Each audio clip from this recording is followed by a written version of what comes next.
Uh, I don't know. Maybe they've banned me by now. I have no idea. It says it's sending data. Will it connect? It says it's streaming, and people, we are actually streaming live on YouTube. Do you imagine that? Do you imagine what you can do with modern technology? I'm so amazed on a daily basis. Just and also how wonderful YouTube is. It's just an absolutely outstanding streaming platform. And I'd really hope that YouTube could put me in the algorithm and make me a YouTube god. But it's probably not going to happen. I'm actually 100% certain it's not going to happen. All right, so I'm going to finish up this video, send it to YouTube, and we're also on DLive. I got to check Odyssey. They still haven't fixed, Odyssey still has not fixed how they capture live streams. They really need to work on that process, but who knows what's going to happen to Odyssey now that the judge has ruled in the SEC case against Library Token. Let's hope that Odyssey continues, but I'm going to finish this interview for the millions and billions of people watching on YouTube right now. This is how I became a crypto billionaire in 5 years. This man on the right, his name is Sam Bankman-Fried, and he is the founder of FTX, which is now the largest crypto exchange to ever collapse in burning flames. We'll see. Maybe Sammy files bankruptcy, Chapter 7, and just walks away, hangs out in the Bahamas, or goes down to South America. I hear there's a lot of places in South America where you can hang out. We're going to finish the video now, and I'd like to thank everybody for coming out and checking out the stream and being so supportive. And that's pretty much all I have to say. Traders, there are people we knew. Like, we sort of reach out to them like, hey, we built an exchange. Would you like to try it? And they're like, I guess. Sure, as a favor, right? I think the point that, like, I started to feel like, oh, wow, this might actually be big, is when we started to get registrations, and it's like, all right, like, all hands meeting. Who was it who introduced this new trader to the platform? Like, you know, whose uncle is this? And the answer is no one's. Like, the answer is none of us had ever heard of or met the person. And they found out about FTX organically. And when that started happening and we just started getting people signing up for the platform that we had never met before, that was when I started to feel like this might actually be real. You felt like you made it at that point? I felt like there was a pretty decent chance, yeah. And so as far as creating FTX, why create an exchange when there were already so many big global players out there? Yeah, I mean, the basic... Why create an exchange at all? Crypto exchanges are not needed. I don't hear one person in the world been following crypto for a long, long time. No one is saying that we don't need exchanges, except for myself. Why can't we build it all into the wallet? So then the individual can have their own personal bank. The wallet is, yes, a wallet that securely stores the blockchain information. Although really the reality is it's just a phrase and the encryption mechanism that really it's saving. But I digress. Exchanges are not needed so that things like this, FTX, don't happen again. We can create, we have the technology. You basically have the wallet. You have API calls, which is just sending data from one point to another point and saying, hey, I need crypto. Okay. Whatever that service is, which is what would take the place of an exchange, says, okay, I'll give you 10 Cardano. Data comes down to the wallet. You're done. They can all be done with an API call. These exchanges are extremely dangerous. They're centralized. Governments can easily monitor them. That's the reason why exchanges have been created. Coinbase has not had any dirty laundry, anything severe happen, but we'll have to see. It has a good chance of surviving, but they're really not needed. So people need to move. People need to, look at there are services websites you can go to swap also. So there's avenues there. It just has to keep growing, and I hope that most people just stop using crypto exchanges and if you create the demand, programming it and figuring out how to do it can all be done. The answer is that we didn't think any of them had nailed it. Like, and that was, I think that surprised me. It surprised me that we didn't feel like they nailed it in early 2018, and it surprised me in late 2018 that they still hadn't nailed it. That like the things that we had noticed, many of them were not fixed. And I think eventually I just started to feel like I'm not sure it's getting there. Like, I think we actually might be able to launch an exchange well before many of the existing venues would have sort of incorporated the principles that we would be launching with. How is it the case that you guys are so much better off than your peers? If Coinbase, for example, said trading volume was down 30%, how are you guys immune from this? I don't think we're immune from it, but I think there's two differences. One is just like we put a lot of work into trying to really grow out our footprint over the last year, which is counteracting a lot of it. And some of that's just continually releasing new features, new products, new ways for people to use the platform. Part of that is getting regulated. Like we now have licensed offerings for our product suite in most of the world, including. Part of that is getting regulated. Sam Bankman-Fried and his mother, I think, Mind the Gap. Let me check out something here. Mind the Gap. I just want to bring it up.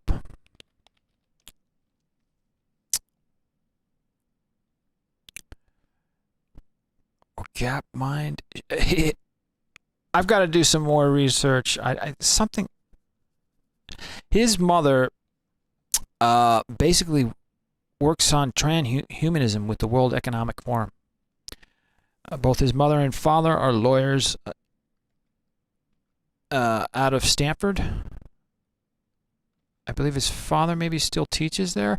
I'm not finding a lot of connections on his father, but I'm still working on that. But his mother definitely, between Sam and his mother, Sam without a doubt, $50 million given to the Democratic Party since 2000. So the biggest donor basically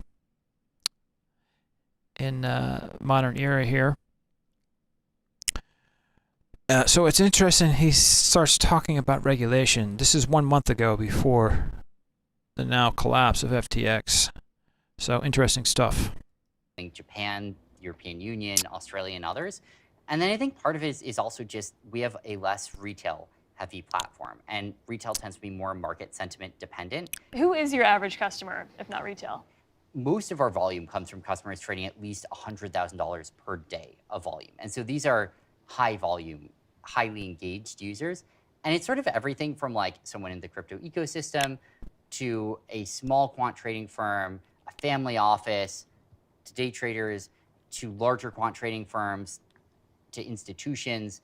It spans a lot of different sort of demographics and countries and types of players, but they're all generally fairly sophisticated, fairly engaged, and fairly large volume. You said your company is really operating everywhere. Yep. What geography is the most important and driving the most revenue? There's no geography that's more than 10% or so of it. And so really the answer is... All right, so I have Mind the Gap. I was right for the most part. That's actually absolutely horrible name for a political... It's basically a political apparatus to prop up the Democratic Party and help support the Democratic Party. But I'm just learning certain facts about it. But let's learn a little more, because I find this stuff interesting. I hope you find it interesting also. A lot of different... Here's Sammy, and meet Barbara Fried and Joseph Bankman. Hopefully we learned a little bit more about Sammy's father, because I'm quite interested. Samuel Bankman-Fried is a businessman and investor. He's the son of Barbara Fried and Joseph Bankman, both professors at Stanford Law School. Sam Bankman-Fried's father, Joseph Bankman, received his BA from the University of California, Berkeley in 1977, and his JD from Yale Law School in 1980. That's not bad. Yale is, come on. Berkeley? I don't know about Berkeley. I'm more of an MIT guy, but, Sam went to MIT, right? In 2004, he and his colleagues developed a proposal for a California program called Ready Return, in which citizens' tax returns were pre-filled and only required users to make corrections. This one is absolutely bizarre. I've read about this. Sam Bankman-Fried's mother, Barbara Fried, joined the Harvard Law School in 1987 after working for the law firm Paul Weiss Rifkind, Wharton and Garrison from 1984 to 1987. She received a BA magna cum laude, so she was real smart, from Harvard College in 1977 and an MA in literature in 1980, as well as a JD degree, once again, magna cum laude. My Latin is horrible, so please don't crucify me. From Harvard Law School in 1983. Barbara Fried is a co-founder of the political fundraising organization Mind the Gap, as well as the Center for Voter Information. Imagine that. And other Get Out the Vote GOTV organizations. Sam Bankman-Fried is the founder and CEO of FTX, the world's second largest crypto exchange. Imagine that. So his mother has enormous government influence. And you've seen this government influence with Facebook's a perfect example, and Facebook is actually collapsing. But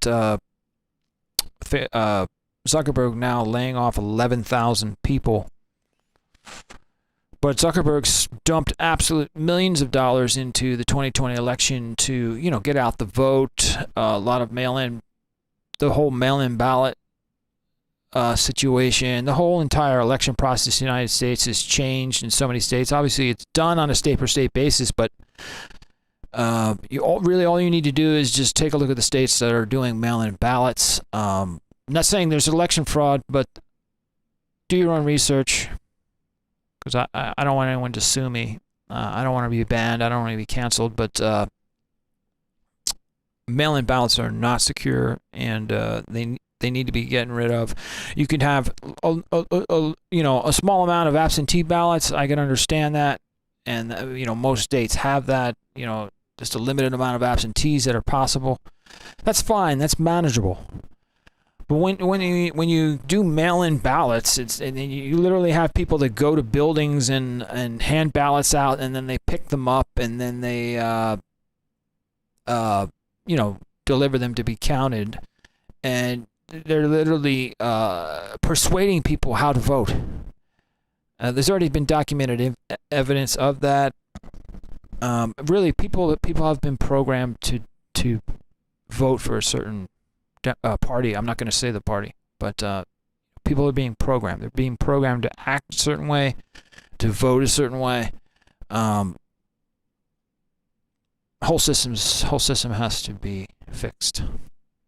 I'm going to finish up this video, and then I'll finish up streaming to the wonderful YouTube platform.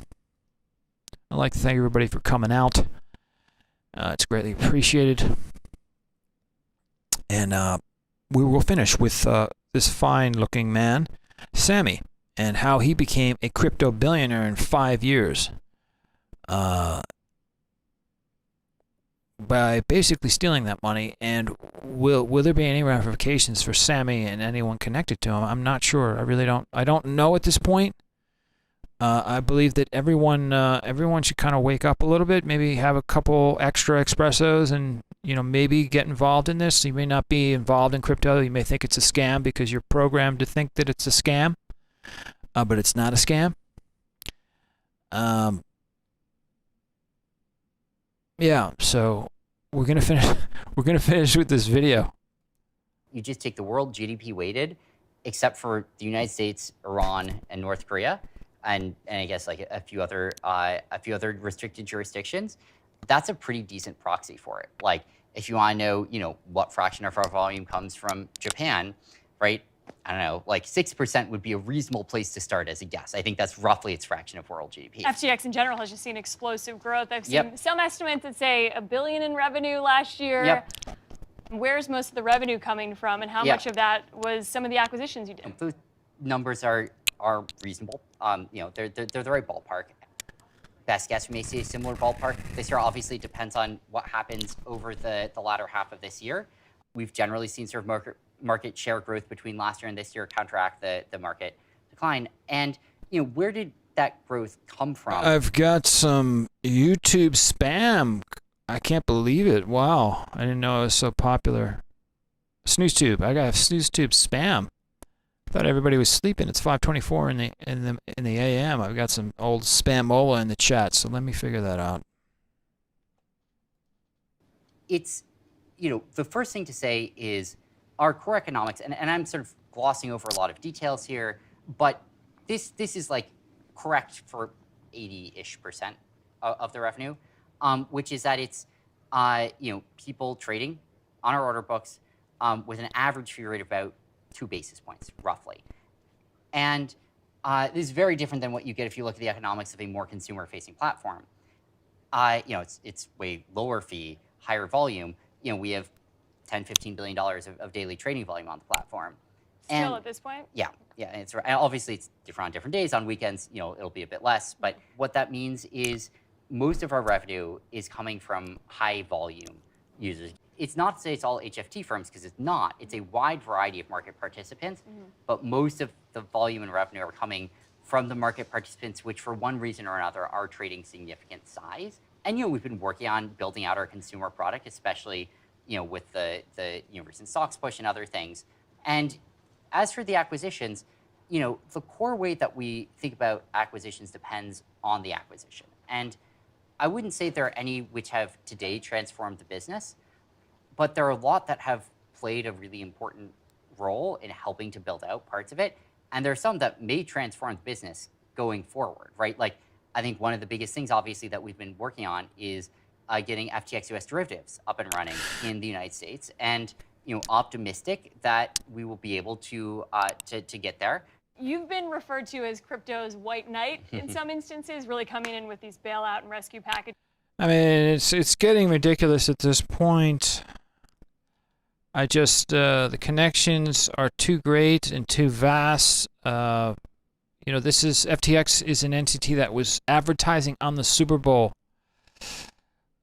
I'm getting an idea where all the money came from, trying to trace that, but how did the SEC, how did the government not know? I'm sorry. I mean, it's especially from Gary Gensler. Crypto has had a history of scams. And so he just looked the other way because he taught at MIT and,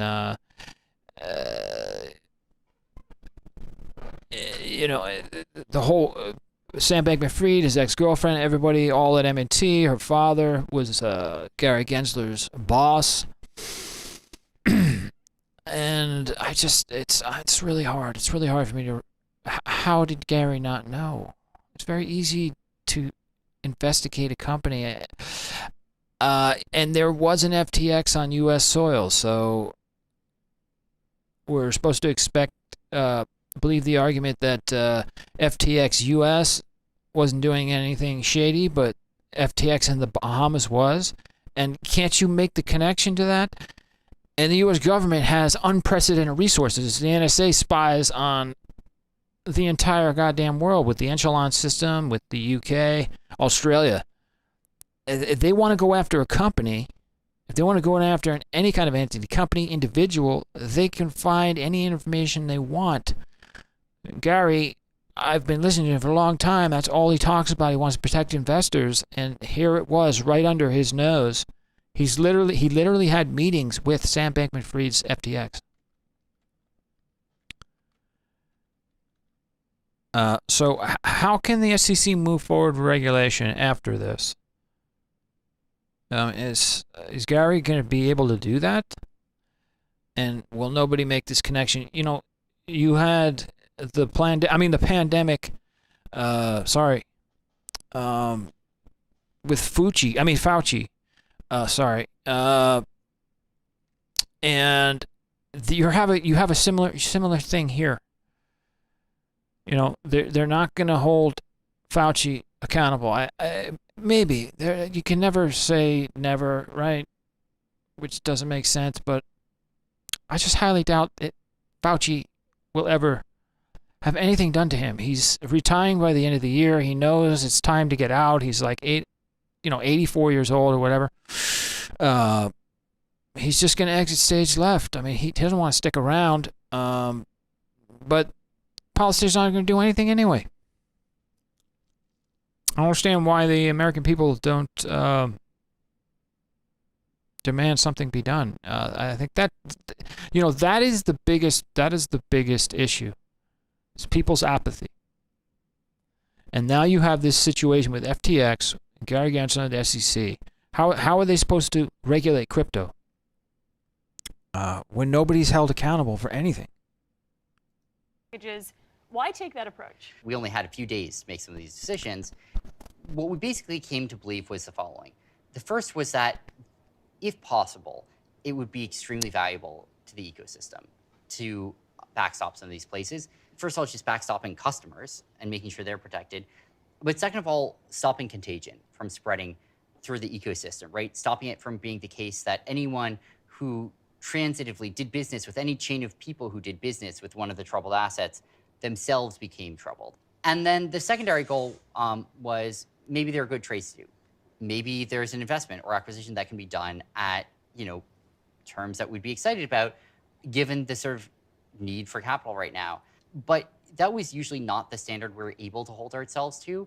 In practice, the standard was, do we feel okay about this from a financial perspective?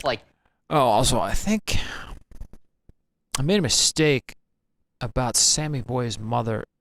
I've got to look into it. No, there's a new connection. I believe it's his aunt that is the transhumanist.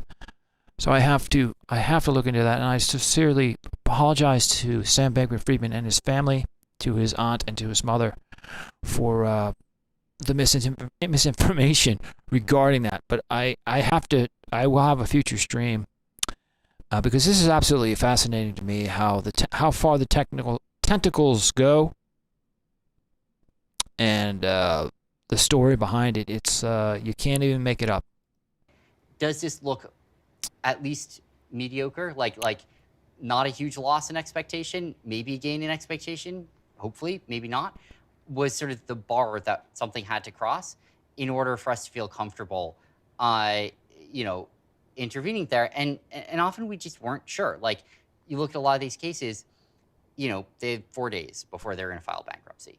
And so we had 4 days to do all of the diligence we could on the company, learn everything about it, understand the industry, their business, their customers, understand how we thought things were going to unfold, and then make a judgment call and wire money. I think the Voyager case is sort of an interesting one there. What we ended up doing was extending a sort of two-piece line of credit.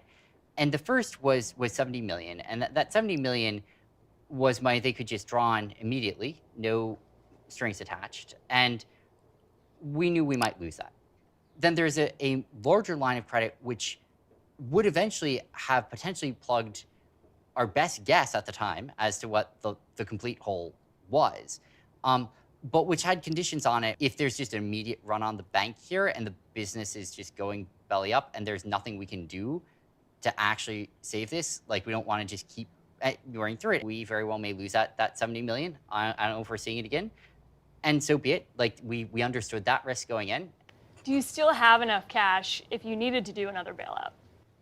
Yeah, we did, and we try to keep that on hand. We try not to empty the coffer, so to speak. We had a couple billion going into this, and it lines up roughly with the amount that we'd raised, over the last year, and on top. Once again, going on and on, had billions. I would hope that CNBC and a lot of these companies, media companies, when they do these big interviews like this, moving forward in crypto, would start to do their research, because that's another thing to really bring up. That's wrong with the system. Is that these media companies, they don't do their homework.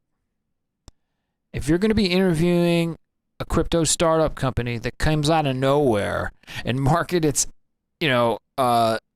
marketing in the Super Bowl and on YouTube constantly, that's all I had were FTX advertisements. I was like, who the hell is FTX? I've never heard of them. And they're advertising everywhere. I did not feel safe. I don't know. And these media companies, they can't continue to do this in crypto. So let's hope that because all of this could have been, the reality is, if somebody at CNBC had actually done their job. I mean, independent reporters can do their job all day long. Nobody listens to them. But if somebody at CNBC did it and did their homework, they could have brought this out.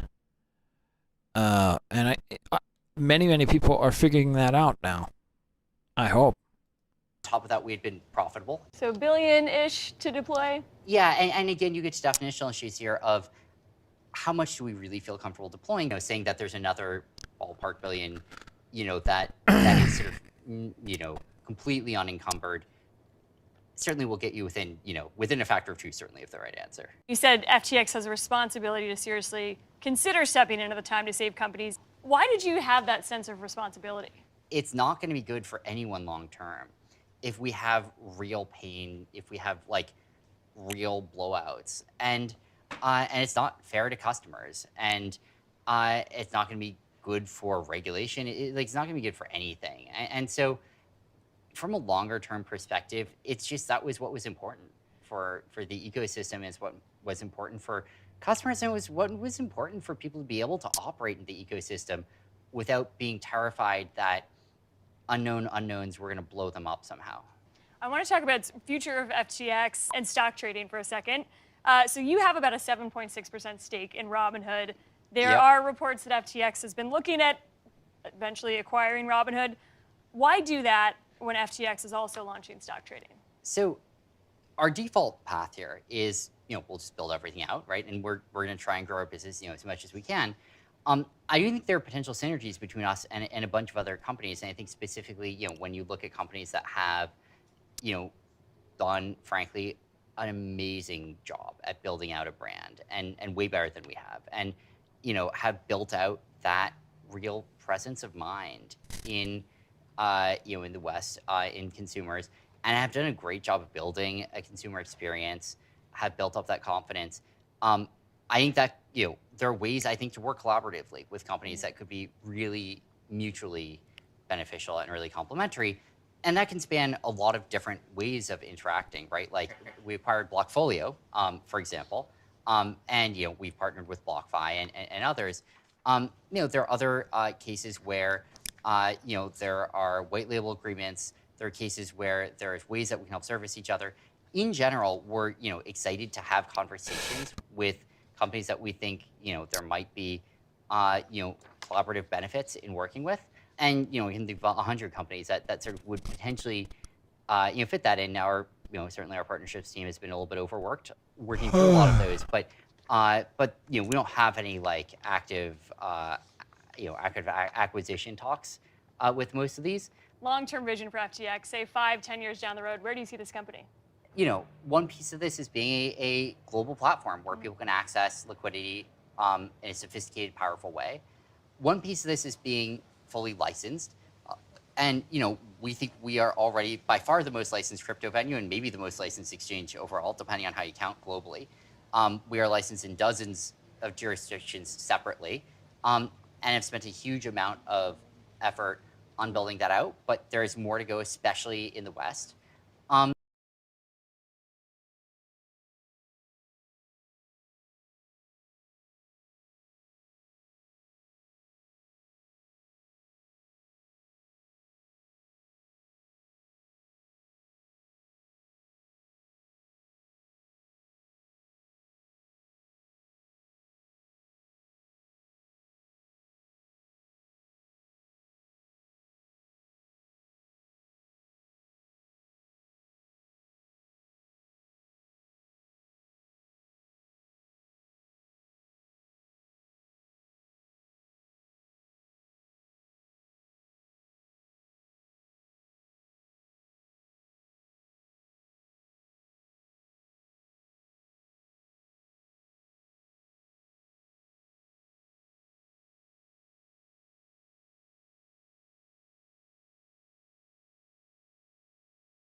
And then the other side of this is trying to build out a really beautiful, powerful, intuitive consumer experience that hopefully helps to make managing your finances easier and more straightforward. Hopefully helps to mean that you don't need to worry about the clunkiness of payments, of settlement, and that things just work. What about your own legacy, Sam? What impact would you want to leave on the world long term? I don't give a about my legacy. Like, I care about the impact that I have, but like, it's not like the thing I try to remind myself is like, at the end of the day, what matters is the impact I have, not whether anyone knows about that impact. And so, I mean, I still don't know what I'm going to ultimately think are the most important causes. I have guesses right now, but I want to keep my mind open to new evidence. Right now, things I'm focusing the most on is single thing is probably pandemic prevention. And so, like, if I'd say, like, what's the legacy of sort of what I'm doing right now, it would be that I help support efforts that made it such that the next time that a pathogen was released, it did not become a global pandemic. But there are a lot of other important things in the world, and I want to work on whichever of those I can have the most impact through.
You have stolen my dreams, my job.